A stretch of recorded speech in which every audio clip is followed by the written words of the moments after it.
Pemirsa, berkas perkara 4 tersangka kasus dugaan korupsi APBD Sulawesi Barat tahun 2016 akhirnya resmi dilimpahkan ke Kejaksaan Pengadilan Negeri Kelas 1B Mamuju.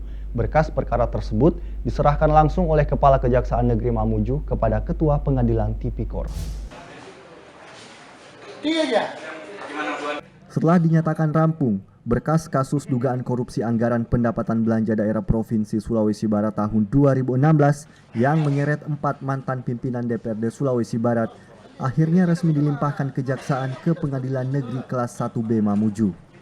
Berkas perkara sekaligus barang-barang berupa dokumen terkait pokir yang dikemas dalam 4 box dan 6 kardus ini diantar menggunakan mobil Innova warna hitam ke kantor Pengadilan Negeri. Kemudian diserahkan oleh Kepala Kejaksaan Negeri Mamuju kepada Ketua Pengadilan Tipikor. Kepala Kejaksaan Negeri Mamuju Andi Muhammad Hamka mengatakan, dalam proses persidangan kasus ini nantinya akan melibatkan kurang lebih 20 jaksa yang akan didatangkan dari Kejaksaan Tinggi Sulselbar dan sebagian lainnya dari Kejaksaan Negeri Mamuju. Telah menyaksikan pada hari ini Rabu tanggal 18 April 2018 kita telah melimpah perkara korupsi pimpinan DPR Provinsi Sulawesi Barat ya, 4 orang ini kepada Pengadilan Negeri Mamuju. Semoga bisa kita laksanakan dengan baik, doakan saja supaya bisa berjalan lancar. Jaksa yang menjinakkan kurang lebih 20 orang. Jadi sebagian jaksa dari Kejaksaan Tinggi Sulsel, sebagian dari jaksa pada Kejaksaan Negeri Mamuju.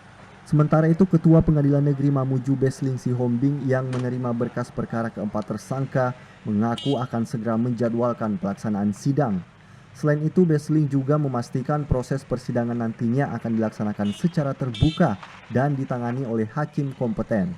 Limpahan ini tentu dengan sesuai dengan peraturan pengadilan yang harus memberikan pelayanan yang cepat dan tepat serta terukur. Maka kami sudah berkoordinasi. Minggu depan, mulai hari Senin, sudah akan kita mulai persidangannya. Jadi tidak perlu meneliti berkas ini, Pak, apakah lengkap atau tidak?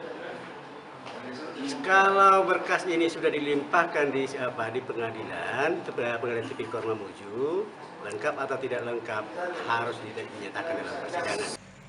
Seperti diketahui, 4 mantan pimpinan DPRD Sulawesi Barat, yakni Andi Mapangara, Hamzah Hapati Hasan, Harun, dan Munandar Wijaya ditetapkan sebagai tersangka karena diduga menyepakati besaran nilai pokok pikiran sebesar 360 miliar untuk dibagi-bagi kepada pimpinan maupun anggota DPRD. Atas perbuatannya, para tersangka dijerat dengan pasal 12 huruf I, pasal 3 junto pasal 64 Undang-Undang Tindak Pidana Korupsi dengan ancaman pidana minimal 4 tahun penjara. Dari Kabupaten Mamuju, Abdul Jalal, iNews melaporkan.